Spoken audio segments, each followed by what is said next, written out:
사도신경으로 우리 신앙을 고백하겠습니다. 나는 전능하신 아버지 하나님 천지의 창조주를 믿습니다. 나는 그의 유일하신 아들 우리 주 예수 그리스도를 믿습니다. 그는 성령으로 잉태되어 동정녀 마리아에게서 나시고 본디오 빌라도에게 고난을 받아 십자가에 못 박혀 죽으시고 장사된 지 사흘 만에 죽은 자 가운데서 다시 살아나셨으며 하늘에 오르시어 전능하신 아버지 하나님 우편에 앉아 계시다가 거기로부터 살아있는 자와 죽은 자를 심판하러 오십니다. 나는 성령을 믿으며 거룩한 공교회와 성도의 교제와 죄를 용서받는 것과 몸의 부활과 영생을 믿습니다. 아멘. 하나님께서 오늘 우리에게 주시는 말씀은 창세기 22장입니다. 구약 성경 27쪽 창세기 22장을 교독하겠습니다. 그 일 후에 하나님이 아브라함을 시험하시려고 그를 부르시되 아브라함아 하시니 그가 이르되 내가 여기 있나이다. 여호와께서 이르시되 내 아들 내 사랑하는 독자 이삭을 데리고 모리아 땅으로 가서 내가 네게 일러준 한 산 거기서 그를 번제로 드리라. 아브라함이 아침에 일찍이 일어나 나귀 안장을 지우고 두 종과 그의 아들 이삭을 데리고 번제에 쓸 나무를 쪼개어 가지고 떠나 하나님이 자기에게 일러주신 곳으로 가더니 제3일에 아브라함이 눈을 들어 그곳을 멀리 바라본지라. 이에 아브라함이 종들에게 이르되 너희는 나귀와 함께 여기서 기다리라. 내가 아이와 함께 저기 가서 예배하고 우리가 너희에게로 돌아오리라 하고 아브라함이 이에 번제 나무를 가져다가 그의 아들 이삭에게 지우고 자기는 불과 칼을 손에 들고 두 사람이 동행하더니 이삭이 그 아버지 아브라함에게 말하여 이르되 내 아버지여 하니 그가 이르되 내 아들아 내가 여기 있노라. 이삭이 이르되 불과 나무는 있거니와 번제할 어린 양은 어디 있나이까. 아브라함이 이르되 내 아들아 번제할 어린 양은 하나님이 자기를 위하여 친히 준비하시리라 하고 두 사람이 함께 나아가서 하나님이 그에게 일러주신 곳에 이른지라. 이에 아브라함이 그곳에 제단을 쌓고 나무를 버려놓고 그의 아들 이삭을 결박하여 제단 나무 위에 놓고 손을 내밀어 칼을 잡고 그 아들을 잡으려 하니 여호와의 사자가 하늘에서부터 그를 불러 이르시되 아브라함아 아브라함아 하시는지라. 아브라함이 이르되 내가 여기 있나이다 하매 사자가 이르시되 그 아이에게 네 손을 대지 말라. 그에게 아무 일도 하지 말라. 네가 네 아들 네 독자까지도 내게 아끼지 아니하였으니 내가 이제야 네가 하나님을 경외하는 줄을 아노라. 아브라함이 눈을 들어 살펴본즉 한 숫 양이 뒤에 있는데 뿔이 수풀에 걸려 있는지라. 아브라함이 가서 그 숫 양을 가져다가 아들을 대신하여 번제로 드렸더라. 아브라함이 그 땅 이름을 여호와 이레라 하였으므로 오늘날까지 사람들이 이르기를 여호와의 산에서 준비되리라 하니라. 여호와의 사자가 하늘에서부터 두 번째 아브라함을 불러 이르시되 여호와께서 이르시기를 내가 나를 가리켜 맹세하노니 네가 이같이 행하여 네 아들 네 독자도 아끼지 아니하였은즉 내가 네게 큰 복을 주고 네 씨가 크게 번성하여 하늘의 별과 같고 바닷가의 모래와 같게 하리니 네 씨가 그 대적의 성문을 차지하리라. 또 네 씨로 말미암아 천하 만민이 복을 받으리니 이는 네가 나의 말을 준행하였음이니라 하셨다 하니라. 이에 아브라함이 그의 종들에게로 돌아가서 함께 떠나 브엘세바에 이르러 거기 거주하였더라. 이 일 후에 어떤 사람이 아브라함에게 알려 이르기를 밀가가 당신의 형제 나홀에게 자녀를 낳았다 하였더라. 그의 맏아들은 우스요 우스의 형제는 보스와 아람의 아버지 그무엘과 게셋과 하소와 빌다스와 이들랍과 부두엘이라. 이 8사람은 아브라함의 형제 나홀의 아내 밀가의 소생이며 부두엘은 리브가를 낳았고 나홀의 첩 루마라 하는 자도 데바와 가함과 다하스와 마아가를 낳았더라. 아멘. 어제 우리가 묵상한 말씀은 하나님께서 창세기 12장에서 아브라함을 부르셔서 약속하셨던 그 약속이 이루어지는 그런 장면이었습니다. 약속의 아들 이삭을 하나님께서 마침내 허락하셨습니다. 25년 걸렸습니다.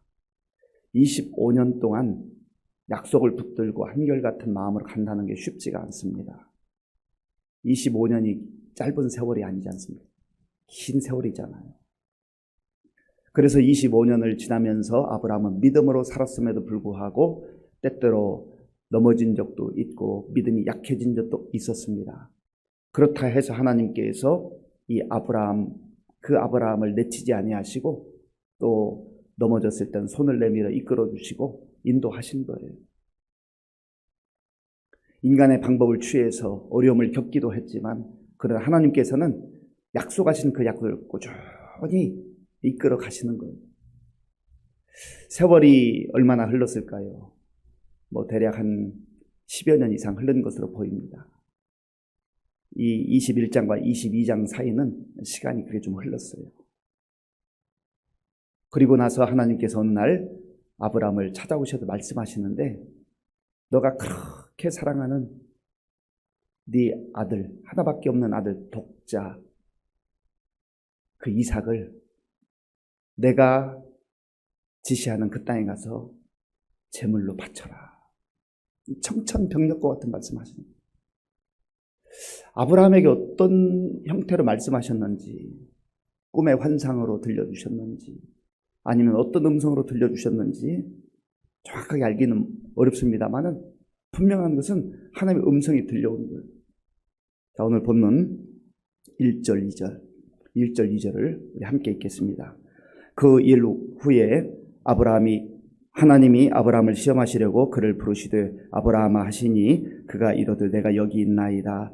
여호와께서 이르시되 네 아들 내 사랑하는 독자 이삭을 데리고 모리아 땅으로 가서 내가 네게 일러준 한 산 거기서 그를 번제로 드리라. 아멘.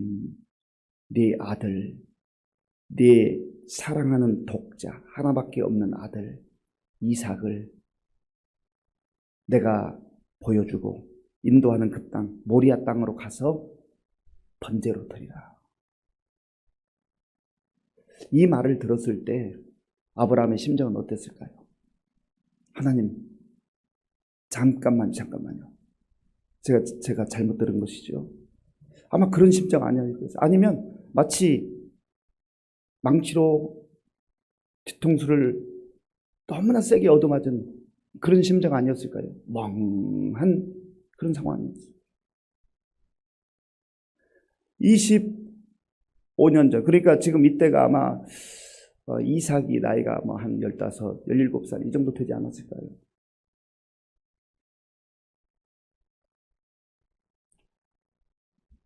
하나님께서 나를 먼저 찾아오셔서 그 갈대아우리에서 자기 나름대로 잘 살고 있는데 너 고향 땅 떠나라. 아비 집을 떠나라. 내가 너로 큰 민족을 이루게 하겠다. 내가 네 이름을 창대하게 하겠다. 너는 복이 될 것이다. 너를 통하여서 많은 세계 열방이 복을 받을 것이다. 그런 말씀을 주셨고 말씀에 순종해서 약속의 땅으로 갔고 그 기나긴 세월 기다리면서 마침내 하나님께서 그 아들 주셨는데 얼마나 행복했겠어요. 얼마나 꿈같은 시간이었겠습니까? 아들이기는 하지만은 100살의 아들을 낳았으니 요즘으로 보면 손주 얻은 기분, 하늘을 나르는 그런 기분이 아니었겠습니까? 그런데 그 아들을 번제로 제물로 드리라니요. 불태워서 하나님께 제물로 드리라는 거예요. 지금까지 아브라함이 양을 잡아서 번제로 드린 적은 있어도 아니 어떻게 생각할 수 없는 이런 일을 자기를 사랑하신 하나님께서 말씀하실까? 때로 하나님께서 우리에게 하시는 말씀을 가만히 들어보면 잘 말이 되지 않는 할 수 없는 것 같은 말씀하실 때가 있어요. 불가능한 것 같은 말씀하실 때가 있어요. 예를 든다면 예수님께서 산상보훈을 통해서 말씀하실 때 네 원수가 와서 오른뺨을 때리면 왼뺨도 갖다 대라. 아유 하나님, 내가 지금 한 대 맞고 참는 것만도 잘하는 것이 어떻게 왼뺨까지 갖다 댑니까?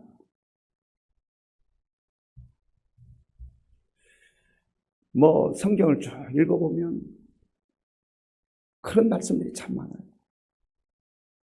네가 나를 따르야 되거든 십자가를 짊어지고 나를 따라오라. 아니 십자가를 어떻게 짊어져요? 예수님 따라가면 있던 십자가도 다 벗겨주시고 무거운 짐도 벗겨주시고 그저 꽃길과 같은 그런 길을 열어주셔야죠. 왜 십자가를 짊어지고 가야 됩니까? 그런데 아브라함을 보세요. 아브라함이 이 말씀을 듣고 어떻게 반응을 합니까? 3절을 제가 읽겠습니다. 3절. 아브라함이 아침에 일찍이 일어나 나귀의 안장을 지우고 두 종과 그의 아들 이삭을 데리고 번제에 쓸 나무를 쪼개어 가지고 떠나 하나님이 자기에게 일러 주신 곳으로 가더니 아멘. 아브라함이 아침에 일찍 일어났어요. 그리고 이 아들을 번제 드리기 위해서 모든 나무 같은 거, 불 같은 거 다 준비합니다. 그리고 떠났다 그랬어요. 떠나서 가는 거예요. 하나님께서 말씀하신 그곳으로 가는 거예요. 도대체 아브라함은 어떤 마음이었을까? 어떤 마음으로 그 아침에 일어나서 하나님 하란 대로 하고 아들 데리고 장작 가지고 그곳으로 가는가? 그 심정이 이해가 되나요? 만약에 하나님께서 오늘 저와 여러분에게 이런 말씀하시는 나 그런 하나님 믿고 싶지 않아요. 그런 하나님 같으면 나 못 믿어요.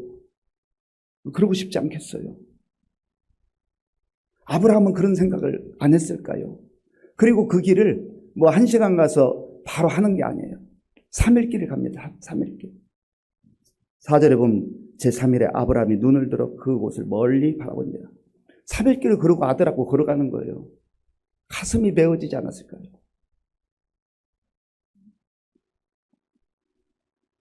그리고 이제 그 하나님께서 말씀하신 그 장소가 보일 그 즈음에 같이 짐을 지고 가는 하인들에게 말합니다. 이 내용도 참 중요해요. 5절 말씀을 제가 읽겠습니다. 이 아브라함이 종들에게 이르되 너희는 나귀와 함께 여기서 기다리라. 내가 아이와 함께 저기 가서 예배하고 우리가 너희에게로 돌아오리라 하고 아멘. 종들을 왜 거기에 두라고 했을까? 아브라함이 많이 생각했을 거예요. 이 종들을 데리고 가가지고 자기 아들 이삭 붙잡아가지고 번제단을 쌓고 제물로 죽인다고 한다면은 그 종들이 가만히 있겠어요? 아이 주인 어르신, 주인을 왜 이러십니까? 왜 이러십니까? 그러면 번제 드릴 수가 없는 상황이 펼쳐지는 거예요. 그 모든 가능성을 차단하는 거예요. 어떻게 보면 웬만한 사람 같으면 오히려 데리고 가죠. 하나님 제가 번제물로 드리려고 했는데 이 종들이 말려서 어쩔 수가 없었습니다. 그럴 수도 있잖아요. 그런데 그것까지 다 차단하고 아들하고 갑니다. 가면서 또한 이런저런 얘기하는데 아들 이삭이 물어봐요. 아버지 왜? 여기 번제 드리기에 필요한 나무도 있고 불도 있는데 그 번제할 양은 어디 있습니까?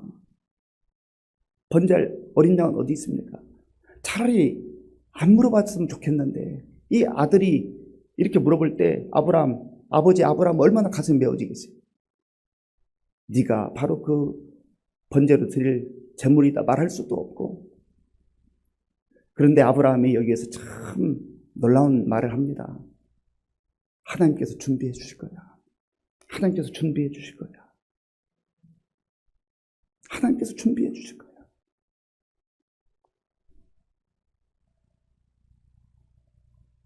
그리고 그곳에 가서 제단을 쌓고 이 이삭을 붙잡고 그 번제로 드리기 위해서 모든 준비를 했습니다. 이삭도 나이가 한 15, 17 이 정도 됐으면 반항할 법한데 아마 그 과정을 통해서 뭔가 낌새를 차린 것 같아요. 뭔가 내가 감당할 수 없지만, 받아들일 수 없지만 아버지에게 무슨 일이 있나 보다. 하나님께서 이 일을 시키셨나 보다. 아마 그렇게 짐작하지 않았겠어요. 그렇지 않고서야 어찌 보면 아버지보다 더 힘이 셀 만한 그 나이에 반항할 수 있잖아요. 그런 성경에는 반항했다고 말합니다.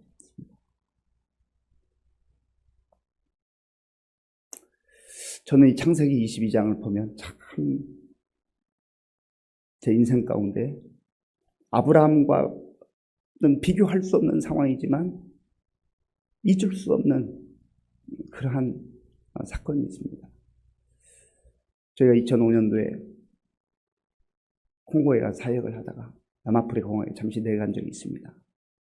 거기서 참 아이들이 행복하게 지냈어요. 아프리카도 54개국 중에 여러 형편과 처지가 다른데 콩고 민주공화국은 정말로 그야말로 빈국 중에 빈국이고, 남아공은 아프리카에서도 비교적 아프리카의 선진국과 같은 그런 나라예요. 그러니까 월드컵도 유치했잖아요.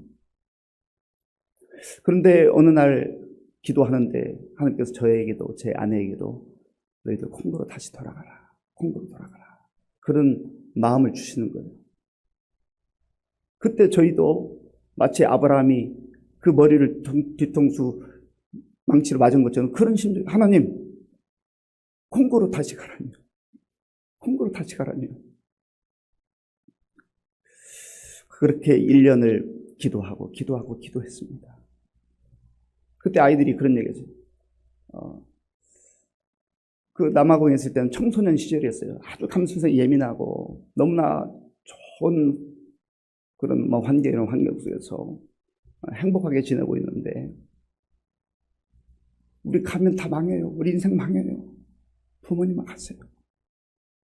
그 말 듣는데 마치 이삭이 아버지 하나님께 번제로 드릴 그 어린 양 어디 있습니까? 묻는 심정이 있죠. 니들이 번제다. 우리 인생 망해요. 1년을 기도하면서 내린 결론은 망해야 된다면 망해야지. 하나님이 망하라고 그 길로 가라고 한다면 망해야지. 근데 그때 계속해서 말씀을 묵상케 하시는데 이 창세기 22장 어려운 환경에서 좋은 환경으로 가는 거는 좀 그래도 낫잖아요. 그런데 제법 좋은 환경이 있다 다시 어려운 곳으로 들어가는 것은 이게 보통 일이 아닙니다. 여호와 이래, 그래, 하나님께서 준비하실 거야. 아브라함이 하나님 말씀에 순종해서 모든 걸 준비된 다음에 아들을 죽여서 번제로 드리려고 할 때 하나님이 다급해졌어요. 아브라함아. 하나님이 다급한 거 이제. 자, 보세요. 11절 말씀. 10절부터 읽겠습니다. 10절, 11절. 제가 읽겠습니다. 손을 내밀어 칼을 잡고 그 아들을 잡으려 하니 여호와의 사자가 하늘에서부터 그를 불러 이르시되 아브라함아 하시는지라. 아브라함이 이르되 내가 여기 있나이다 하매 아멘. 아브라함아. 그러면서 그에게 손대지 말라. 내가 너의 믿음을 봤다. 내가 너의 마음을 봤다. 내가 너의 헌신을 봤다. 네가 네 아들, 네 독자까지도 내게 아끼지 아니하였으니 네가 이제는 나를 경외하는 줄 내가 알았다. 하나님께서 아브라함의 믿음을 테스트한 거예요. 테스트를 통과하는 과정은 어렵습니다. 힘듭니다. 테스트를 준비하는 과정은 너무나 힘듭니다. 그러나 그 테스트를 통과하면 그 믿음이 인정받는 거예요. 하나님께서 아브라함에게 고통을 주려고 이런 테스트를 준 게 아니에요. 어찌 보면 하나님께서는 아브라함을 믿어주신 것 같아요. 너 힘내. 내가 너를 믿어주고 있어. 힘내. 그래서 아브라함이 중단하고 이렇게 보니까 순양이 있어요. 그 순양을 잡아서 이삭과 함께 감격의 마음으로 눈물로 제물을 드렸던 것 같아요. 그리고 아브라함이 그 땅 이름을 여호와 이레라 그렇게 붙였습니다. 그리고 두 번째로 여호와의 사자가 말씀하세요. 여호와께서 말씀하세요. 너가 네 독자 이삭을 아끼지 않고 나를 위해 바쳤으니 내가 너의 삶을 보장해 주겠다.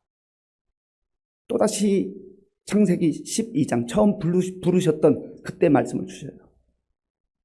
그런데 제가 너무너무 힘들고 어려울 때 이 말씀을 묵상하는데 결단할 수 있었던 이유가, 이 말씀을 묵상하는데 그 독자 하나밖에 없는 아들을 왜 바치라고 하셨을까? 그 창세기 22장을 읽어보니까 그래도 하나님은 그 진심은 그 아들을 정말로 죽이는 데 있는 게 아니었어요. 그래서 살려주셨잖아요. 이삭을 살려주셨잖아요. 그런데 훗날 아브라함이 제단을 쌓았던 그 모리아 산에서 하나님은 하나밖에 없는 독생자 당시의 아들 예수님을 십자가에 우리를 위해서 내어주셨어요. 야, 이게 아버지의 마음이구나. 이게 하나님의 마음이구나. 그래서 예수님이 그 모리아 산상에서 그 갈보리 언덕에서 십자가에 달리셔서 처절하게 아버지 어찌하여 나를 버리시나이까 절규하실 때에도 하나님은 침묵하셨지요. 왜요? 그 사랑하는 예수님이 십자가에서 처절한 고통 가운데 죽으시지만 3일 만에 다시 사실 것을 하나님 아시기 때문에, 이 창세기 22장은 십자가의 죽음과 부활의 그 놀라운 영광이 함께 포함되어 있는 말씀입니다. 여호와 이레. 그래서 세월이 많이 흐른 다음에 제가 의정부 시민교회에 이렇게 부임해서 목회하고 있는데 그때마다 여호와 이레. 저는 처음에 가서 하나님께서 여호와 이레라고 해서 뭐 엄청나게 많은 것을 준비해 주시고 정말 길이 열리고 그럴 줄 알았어요. 그런데 여호와 이레 이 말씀을 듣고 갔는데 정말 많은 고생을 더 많이 했어요. 그런데 세월이 흘러서 보니까 하나님께서 정말 너무나 귀한 것으로 많이 채워주셨어요. 지금까지도 채워주고 있어요. 그 생각해보면 우리가 믿는 하나님은 때로 우리에게 말도 되지 않는 것 같은 말씀을 하실 때가 있고 우리의 인생이 망하는 것처럼 보일 때가 있지만 순종하면 하나님께서 여호와 이레의 은혜를 허락해 주십니다. 이 말씀 마음에 간직하시고 어떤 상황에서도 절망하지 말고 좋으신 하나님, 선하심 하나님 의지하시고 믿음으로 승리의 삶을 살아가는 우리 모두가 될 수 있기를 바랍니다. 아버지 하나님 감사합니다. 하나님께서 오늘 창세기 22장을 우리에게 들려주시고 하나님이 때로 우리가 감당할 수 없는 시험 테스트를 하시기도 하지만 그러나 묵묵히 순종하면 하나님께서 그 믿음을 귀하게 받아주시고 하나님이 여호와의 일의 은혜로 역사하시는 것을 우리가 말씀을 통해서 보았습니다. 하나님, 우리 각자의 처지와 형편이 어떠한 상황 가운데 있든지 좋으신 하나님의 신실하신 하나님을 의지하고 오늘도 믿음으로 나아갈 수 있도록 도와주시옵소서. 예수님의 이름으로 기도하옵나이다. 아멘. 먼저 광고 말씀드리겠습니다. 우리 고 이우용 성도님의 발인 예배가 오늘 7시 30분에 있습니다. 교회에서는 7시 15분에 출발하도록 하겠습니다. 오늘 우리에게 주신 말씀 생각하며 기도할 때 하나님, 아브라함이 하나님의 음성을 듣고 참 순종할 수 없을 것 같은 상황에서 순종했는데 하나님께서 그 믿음 받아주시고 정말 그야말로 약속대로 복의 근원으로 삼아주신 것처럼 오늘 우리에게도 그런 믿음도 주시고 그렇게 순종할 수 있도록 도와주시고 믿음의 사람들로 승리케 하여 주옵소서. 여호와 이레의 은혜를 누리게 하여 주옵소서. 기도하시고 나라와 민족을 위해서 그리고 우리 교회 많은 어르신들과 특별히 환우들을 위해서 기도해 주시 바랍니다. 우리 암투병 중에 있는 우리 박지연 권사님, 우리 강명규 집사님, 또 다니구지 마사유구 씨, 이런 정말 힘겹게 투병하고 있는 환우들을 위해서 기도해 주시기 바랍니다. 그리고 우리 다음 세대 여름성형학교 수련회를 위해서 태국 단기 선교를 위해서 또 군복무중 우리 청년들을 위해서 선교사님들을 위해서 기도하시고, 오늘 저녁에는 또 수요 기도회가 있는데 어려울 때 많은 성도들 나와서 함께 기도할 수 있도록 힘을 모아 기도하시기 바랍니다.